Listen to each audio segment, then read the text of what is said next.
Straight up, now tell me, do you really want to love me forever? Whoa, whoa, whoa. Okay, today will be fun.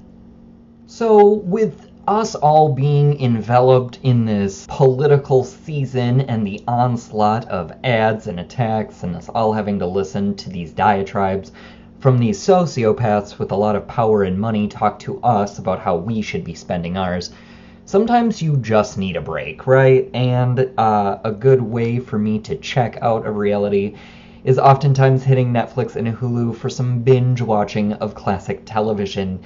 And weirdly, this week, a lot of the shows that I had been watching for months or weeks came to an end, and I wanted to make a video about the series finale, some of the best, some of the worst, and the ones I saw recently, my reactions to them, and just kind of what you guys think and feel of series finales when maybe your favorite show or a really bad show comes to an end. Because honestly, no matter the series finale, I'll probably watch it. I have watched many series finales of shows I never even saw an episode of, like 6 Feet Under or Lost. I was just so curious to know how they were ending a show that basically got everybody in the country except me to watch it. So sometimes I'll watch them just for a recap of the entire show, see what they did with their characters, some cool ideas. I think it comes from me when I grew up as a kid. I was home alone a lot, and TV pretty much raised me. I became a product of the pop culture environment I was put in, and it's funny because I do think that contributes to my personality and wit and where my mind goes, how I want to rewrite a lot of songs and movies and television shows that I see, or change something about them. And that leads me to a show that I just watched the series finale yesterday, and it was for Nurse Jackie. And wow, I had watched this show originally, and it was like 2008 or something when it first came out. Great show. The first season is an amazing first season. Kind of reminiscent of Weeds for me, honestly, because the first season of Weeds is so well written and acted and directed. It's incredible. But then these series kind of take a nosedive and go somewhere where you didn't even think they were gonna. It seems like the writing room was probably confused with where to take character development. And oftentimes I'm left being like, well, I could have fucking wrote this better. Like, this doesn't even make sense to me. The way they ended Nurse Jackie, I was actually really happy with it. Piqued my interest, thinking, okay, I kind of get to decide. Did she just overdose on heroin and kill herself in front of everybody she was proving she turned her life around? Or was this going to be another stint where no one can trust her and she's kind of at the bottom again? It was really cool giving you that chance to create your own ending. I kind of like that about television. I don't like it when shows that were, at the time, one of my favorites, like Friends, who ended it on such a sour note. That last episode is so awful, so poorly written, so poorly acted. I can't believe they're getting their reunion episode. Hopefully there will be some thought in that writing. The way they ended Friends was so silly, and the only memorable scene was with everybody placing their apartment key on the countertop, but other than that, really gave you no creative direction on what you wanted to do with the characters. They were all pretending they were going to remain close and get at the coffee shop every day, where another show that I just ended handled it in the opposite direction, forcing everybody apart and then kind of doing a time lapse into the future, showing occasionally they'll be getting back together. It was How I Met Your Mother, a show that I didn't even want to start because it sounds so contrived in the idea behind it, and I have such a thing against Allison Hannigan. I don't know what it is. I think I never liked her on Buffy. I didn't like her role in American Pie. She always played the same person to me, that awkward, bisexual, nerdy humor redhead slut. And I just didn't like it. However, How I Met Your Mother had a way of, like, playing that character off of the others, and it was well written, and hashtag Robin Scherbatsky is life. I found out I'm a mix of Barney and Robin, and I'm still coming to terms with it. I don't know what it means. Anyway, it's funny how some series can affect you so much more than you ever would have given them credit for. It was really weird, but during the series finale of How I Met Your Mother, I was bawling, and so was my boyfriend, uncontrollably, and I don't cry very often, but it hit home. It struck so many chords with growing apart from Friends, and that was happening to both of us in our personal lives throughout the last couple years, and it's been a really weird experience. You don't see it coming. Also dealing with deaths in family, and that scene with Barney having his daughter, oh my god, I like broke down because it made me think of my relationship with my parents and how I want to be as a parent if that day ever comes. It's interesting where these shows can really dig deep and really make you think about how you view your own life and what you want to change. It's so funny because it's just TV. We look at it as such a distraction and a way to kind of get out of reality, but it affects us in such a deep way because honestly, it's in our lives every day. It almost becomes a way we've ingrained education in our brains. We learn from it. We utilize it every day. We communicate through it.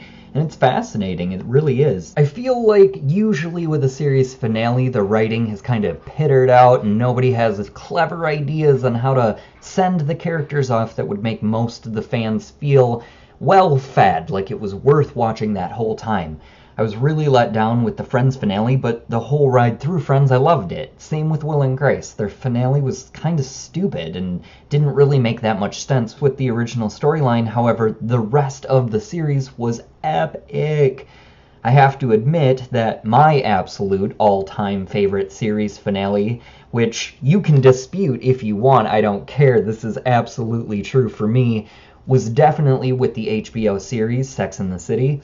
I feel like that episode wrapped up everything a fan of that series could have ever wanted. It got some of the main relationships back on track or tore some of the others apart. It definitely gave each of the four main characters their bookend that they needed with a positive spin on where their future could head. And I really liked how the series ended with the main character, Carrie Bradshaw, leaving on her own and walking down the street, with the big reveal being what Mr. Big's name was on her cell phone, and kind of reading her last column to us aloud. I just thought that that was the perfect sunset for a series. It really left me feeling like it gave me everything it could have. The writing was perfect. The acting was phenomenal, the directing, the music, it was all perfect. And I'm a sucker for ending a series finale with that great energy-driving song to really let you burst out the tears as the credits roll. And Candy Station's You've Got the Love was perfection for me. It really topped off that transgendered high-heel purse sundae that was Sex and the City.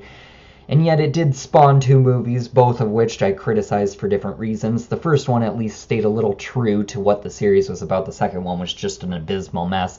And I am for them making a third one just because I want them to try to recapture the brilliance that was the series. However, maybe that's a losing battle. You can see some series know how to do it when they come back. I loved Arrested Development Season 4. I thought that was done brilliantly, and I really did like how they gave each character their own episode, some getting more than others, kind of bring us all up to speed where they want with their lives, but also showing you that not much had happened because it was the Bluths, right? But also there were series that maybe didn't keep my attention and I came back for the finale, like when Oz was on HBO. That series got wicked crazy, and I remember being a teenager watching it mainly for all the dick swinging that went on in the showers. But other than that, that finale was insane because it was that whole anthrax scare, and I think it really happened around 2001 with 9/11. It was kind of intense. And there's the obvious choice of the HBO series The Sopranos, which was an amazing story. However, it lost my interest because I think it was airing during the writer's strike and it was on hiatus for a couple years and then came back for a season, went off for again. It was really confusing and hard to stay with, but it was a series I loved everything about. It was also a series that had a finale where I remember being so frustrated and satisfied. I was so confused. It was like the first show that did that to me. You didn't know if Tony got whacked or what was happening, and I loved that the last scene was of the whole family and a Journey song. Are you kidding me? And just like with 6 Feet Under, also another HBO series. God damn, they do everything right. But it was also another one that used Sia's Breathe Me song to roll out the final scene, and that is a captivating song. I'm telling you, music plays a bigger role than people think in how finales end. It's really important to pay attention to. There's also the series finales that are beloved by many, like Breaking Bad. I mean, how better to end a revenge porn series like Breaking Bad than him to get every motherfucker that deserved to get got, leaving Jesse with a better road in front of him, getting to see his newborn daughter, and basically everybody in the family being revealed the truth, however being able to move on, except for the brother-in-law, who I always felt bad for because I loved that character, but I thought it was really cool how they wrapped that one up. Some of the best finales are often with comedies, such as Strangers with Candy. I remember Winona Ryder making the cameo in that one, loved it, thought it was done brilliantly. And many people still talk about the Seinfeld series finale, which ended with them being in a courtroom judged by their peers who had been in seasons prior, and then finally put in a jail cell where they all four reminisce a story that George calls out as vaguely familiar. I think that's brilliant in my eyes. I know a lot of people were actually let down by that one. Or the highest viewed series finale like MASH, a series I had never even checked out. However, I can pay respect to a show garnering 125 million views, which is insane for now, but to do back then was incredible. That's a major feat. And then there's shows that are currently on that I cannot wait to see end just for where they're gonna go. Shows like Girls and House of Cards, I think they're both well written. I was really impressed with Girls the last 2 seasons. Before that, I kind of got caught up in the hype, but I feel like the writing has finally come to a place where I can relate to. I understand where Lena Dunham wants to take the story, and I think it's really cool she's being honest about what 20-somethings go through when they move into a big city and create that best friend group that feels like family only to be let down by it in the near future. Those are some gut-wrenching topics and I love it, and also House of Cards for handling that politico honesty, showing you that politics actually has a really dirty side and making it not as fluffy as Scandal has.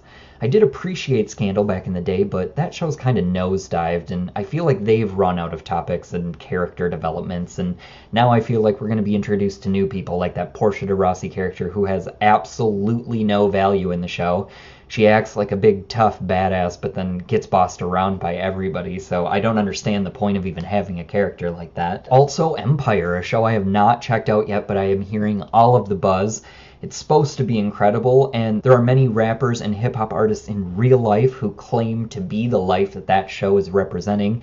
I think that's kind of cool. You have writing that's good enough for people to claim it's about them. That shows you you're doing something right. This video is a time capsule, if you will, about shows that I've always loved, shows that I didn't like at all, or shows that just had a finale that was actually captivating. But I think things like Hulu and Netflix and YouTube are really revolutionizing where that's even headed. And maybe pretty soon the fans and general public of television will have more of a say in what we see on the screens and affect the reality that are dealt with on these TV shows and make it more relatable. I remember being a teenager watching Seventh Heaven, you guilty pleasure, so gross, but I remember watching that show, and the worst problem was like when the son Simon started huffing spray paint. I'm like, are we gonna tackle reality? Like, we have kids doing cocaine in 7th grade. Come on, like, let's be real. If we're gonna handle honesty, let's do it honestly. TV will always have a nostalgic place in every American's heart. I feel like it has raised a couple generations of children now. It holds a dear place to us, and I don't know if that's something to be proud of or to resent. However, for right now, I definitely want to keep the conversation going. I know I missed some TV shows that were epic and had amazing series finales, and perhaps I just haven't seen them yet, so definitely recommend your top series finales in comments below. I love checking out a new series every now and then, and I'm still trying to dig my way through X-Files. It's a really hard process going through any 90s show that had 24 episodes at an hour in length. You try rewatching Melrose Place or Beverly Hills 90210. It's fucking impossible. You can't do it. Anyway, I am so ready to A, see Gillian Anderson back on the screen, and B, know what the director Chris Carter took that series, because I have a feeling it reveals a lot of truth, and how I'm only on season 4 of the series and I'm refusing to let myself watch the new 6 until I get through the series. It's maddening. I'm telling you, if you're a TV head like myself, you know you want to know the ending. However, some shows you just can't reveal. You have to build up, right? Okay, so anyway, leave stuff in comments below. Let me know if you think my choices were smart or if you totally disagree and what you would put there instead for being a really impactful series finale. We all have ones we hate, we all have ones we love, we all have ones where the country loved as a whole. But what about for you, you specific? Without anybody judging you and making fun of you and you being honest, what show did you love? Because, I mean, come on, I took the Sex and the City hit, and I'm gonna get a lot of fag comments for that one. So, you be honest and you do you, and put your show in the comments below. Maybe it's something nobody's ever seen, and we'll get interest for the people in it. That could be really cool. With that being said, take care of yourself for today. I will talk to you tomorrow. Binge on, my friends. Binge on. Bye.